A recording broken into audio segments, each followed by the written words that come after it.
Hello friends, எல்லாருக்கும் வணக்கம். ஸ்கூலுக்கு போயிட்டு எங்கே போனேன்னு பார்த்தீங்கன்னா, நம்ம வந்து மகளிர் குழு மீட்டிங் இருக்குன்ட்டு போயிருந்தேன். ஸோ யூஸ்ஃபுல்லான விஷயத்த எப்போவுமே நான் உங்க கூட ஷேர் பண்ணிக்குவேன்.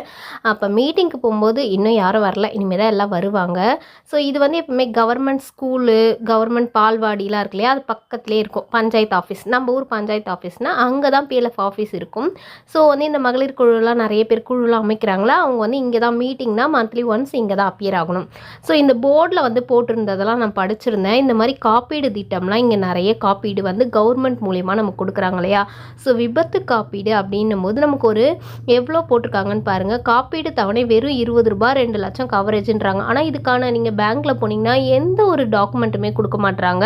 எப்படி நம்ம கிளைம் வாங்குறது கொள்வது, அதுதான் கஷ்டமாக இருக்குது.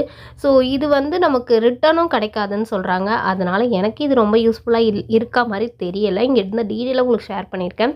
இங்கே ஸ்கூலில் காலையில் பார்த்தீங்கன்னா 5th ஸ்டாண்டர்ட் வரைக்கும் என்னென்ன சாப்பாடு கொடுக்குறாங்க, உப்புமா, கிச்சடி, பொங்கல், பூரி, அந்த மாதிரி காலை உணவு, மதியம் லஞ்ச் எல்லாமே இது ஆப்போசிட்டில் இருக்குது. கவர்மெண்ட் ஸ்கூல் கிட்ஸுக்காக ப்ரொவைட் பண்ணுறாங்க. காலையில் டிஃபனு, சாப்பாடு, சுண்டல், அது எல்லாமே கொடுக்குறதா அங்கே போட்டிருந்தாங்க. அதுதான் உங்க கூட ஷேர் பண்ணிக்கிட்டேன்.